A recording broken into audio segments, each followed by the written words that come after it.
and you see the ram in the European Roman Christian art. Why is that ram in their Christian art?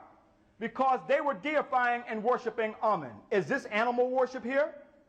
If they have the animal ram represented as Amun in their art and it's not animal worship, why they come into Kemet and say animal worship and pagan and heathen and polytheism and all these other type of negative terms? Let's look at this. When you also go and look at and see the ram or the lamb over, as you see a Roman character of a Jesus here, it looks like. But when you look at that figure with the ram or the lamb over the shoulders, it was taken from Kemet when I showed you when the ram or the lamb in ancient Kemet, where the king became one with Amun and the Zoot type was the ram. But let's go over 4,000 years ago to the tomb of Merope. In the tomb of Merope of the 6th dynasty over 4,000 years ago, that existed thousands of years ago on your reliefs in the books in stone with the ram or the lamb around his head long before the Roman art. As you see the priest with the ram around his neck. But when we look at Leonardo da Vinci's artwork, you see Leonardo da Vinci's artwork with the lamb or ram around his neck. You can see where the origin of that came from. But this is carved in Merope's tomb over 4,000 years ago, long before Leonardo da Vinci's European image of the Jesus that you see right here. This is one of the sculptures of Europeans of Jesus as a good shepherd with the lamb around his head. But when I went to England to the museum, the brother saw me with all the equipment and he said, "Brother, what are you all about?" I said, "I'm here to document our story. You got anything in here?" He said, "I'll help you out." He took me in the back room where the tourists don't go. And you know what he showed me? Where they copied it from right here. Wow. Oh, yes, brothers and sisters, huh? It's time for the liberation of your mind now. Huh? This is what they got locked up in the museum in England right now today, showing the true African Jesus right here, where the Europeans copied from this one to make their version of it right here.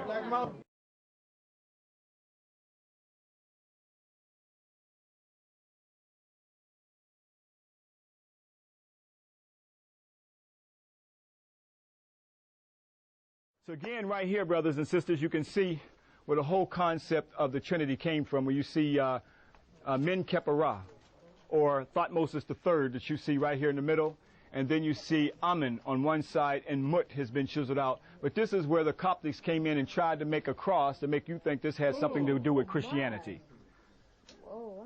Where the concept of the Trinity was right here in the temple of Amun. And tell me what the Trinity of Amun was. Amun, Mut, and Khonsu. So here they cut them out to make you think this is in fact the cross. So if the temples were supposed to be so pagan and so heathen as they tell us, then why would they use it as a church? And why would they copy many of the concepts from the Medu Neter, many of the stories of ancient Kemet, and then take the symbolisms to try to make it look like it has something to do with Christianity? But we are told it's supposed to be so pagan and heathen, but yet they came in and built the Coptic church right down in the temple. Because this is the beginning and the foundation of spirituality until it was changed over to a Western concept of religion. What you see right there is the pyramid, is the boat of Khufu. That is his solar boat. This boat is 140 feet long, longer than Captain Cook's boat. When this boat was excavated in 1954, in a pit, over 1,200 pieces, the boat was dismantled. And they reconstructed, took 1,200 pieces to reconstruct this boat of Khufu. Now, what was the purpose of this boat? This boat was called the Nuank. What is the Nuank? What was the Nuank? The flooding of the Nile was called the Nuank. Now, when the Nile flooded, it was Khufu who realized that he could take his solar astral journey through the Nile to the celestial Nile, that was the Milky Way, to take him back to his father, Asar. So the Milky Way was looked at as the celestial Nile, like the earthly Nile. So it was the Nuank that took him back. That was the purpose of his boat. That later it was corrupted into Noah's Ark. Noah's Ark was taken from the Nuank. This is where it came from. Nowhere are you going to find no Noah's Ark. Flood. There were many floods. There was the flood of Zoser. It was Zoser during the time when he commissioned to Canaan and to Upper Kemet to let the flood waters of the Nuank come back to flood the land, because here you see the drought took place, and Canaan said, you have not given recognition to your homeland, the south, Upper Egypt. And then we see Canaan let the flood waters open up. This is where we get the story. This information is not given to no one here but you, because you got a whole different reason for being back here. And that is to tell the truth. We want the truth and nothing but the truth. That's what we want here. You see? It's a new day.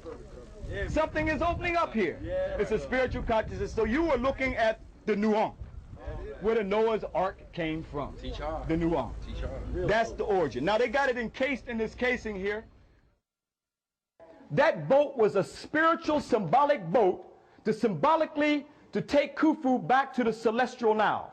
What was the purpose of the celestial now? The celestial now symbolically took him back to his spiritual father and first father, that was Asar. So here you see the inundation of the Nile connected with the Milky Way. This was called the Nuank. The flooding of the Nile was called the Nuank. And that was the purpose of Khufu's boat, was symbolically and spiritually was to take him back to his spiritual father. And that was during the inundation. So when the Nuank took place, that spiritually told us that we would connect to the Milky Way. That Nuank was corrupted to Noah's Ark. We got the boats, brothers and sisters. Here's the boat right here. If you went back to over 4,000 years ago in the fourth dynastic period and asked Khufu about Noah, boy, what's wrong with you? I don't know nothing about old Noah. Here's my boat right here. Here's all the animals of the world doing the number 1, number 2, and everything. They just tell us any kind of stories. That's why they can only give you a picture of the story. But yet this flood was supposed to have taken place because we are told that God in the Bible said that he was tired, that because in Genesis chapter 1 through 6, the sons of God married the daughters of men. Is that right?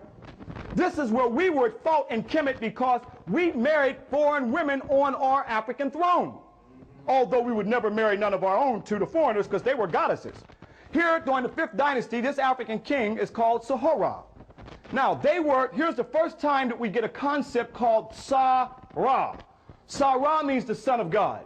They were the sons of God in Kemet, marrying the daughters of men onto the throne of Kemet. This is where you get the concept in Genesis chapter 1, where the sons of God married the daughters of men, was taken from ancient Kemet. Brothers and sisters, here we have holy texts, holy writings. We've gone into Unis's pyramid. We've gone into Teti's pyramid. Spiritual writing when the Sahu, the spiritual body, astro projected. This is long before biblical text was even in existence.